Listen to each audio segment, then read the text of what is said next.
Hello and welcome to this tutorial of the meal planner with an automated grocery list. The all-in-one meal planner that will make your life easier.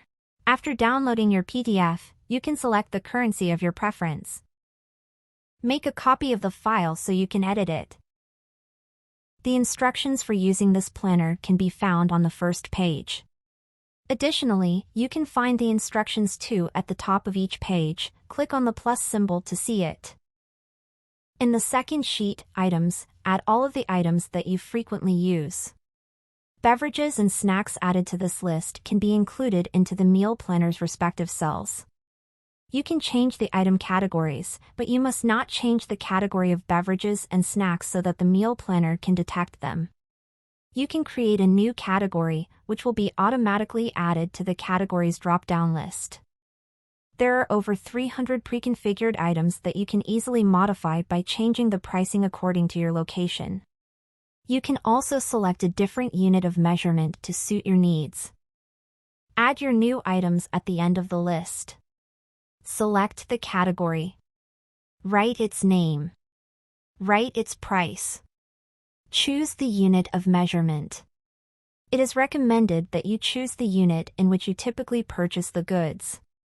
For example, you could buy apples by pounds or by count. You could categorize them whatever you like. If you want to calculate the calories consumed, you can do a quick search on the web. Write, how many calories are in 100 grams of? Type your object here. In my case, for example, I'll look for marshmallows. And it often appears in the first result. Fill up the last column with the number of calories. You can keep the pricing and calories columns blank if you don't want to know the total price or calories of your meals.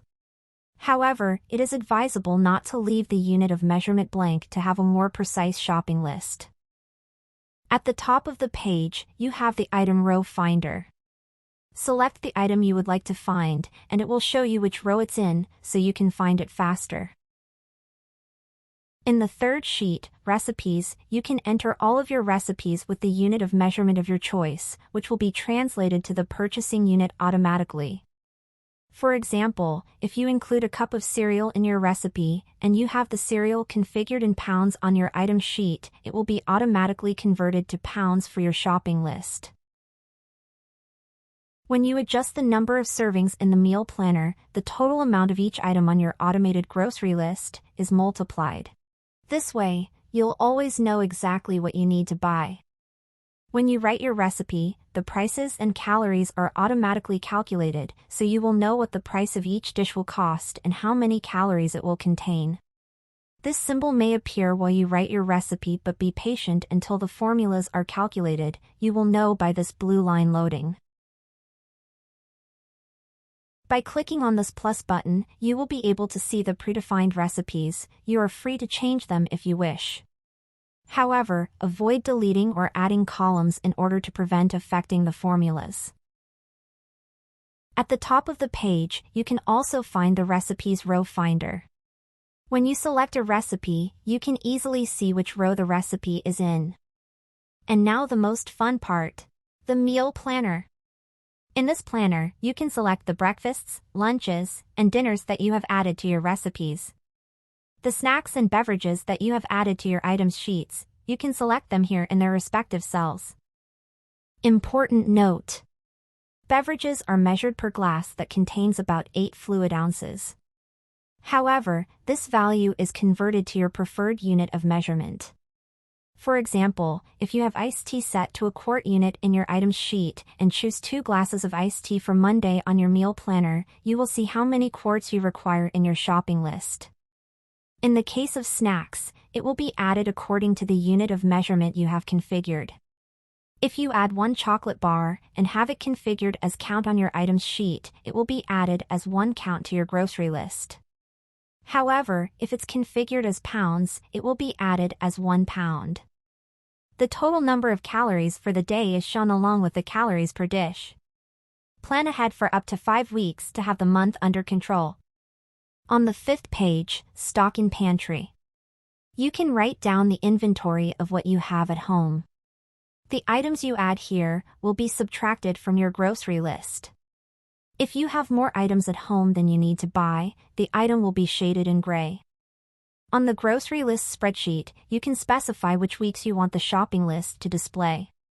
If you pick all 5, you will see all of the items that you will need to buy in a month as well as the overall cost. And in the last group of columns, you can add extra items. If you want to add, for example, laundry detergent, remember to add it to the items list first, and then insert it to this column. It will be added to the shopping list. Finally, in the last sheet called Mobile Checklist, you will find your shopping list adapted to view from your mobile phone. Items that have been crossed out in the grocery list and are not pending purchase will not appear here. As you check off goods when purchasing, you will see how many products you still need to purchase above. If you prefer paper lists, you just have to select the cells.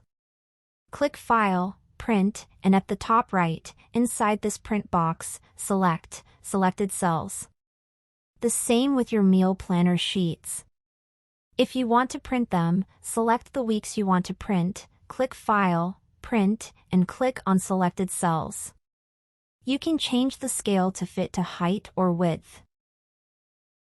Now you know everything you need to use this all-in-one meal planner. It has helped me to save a significant amount of time when shopping for the month and eat healthier.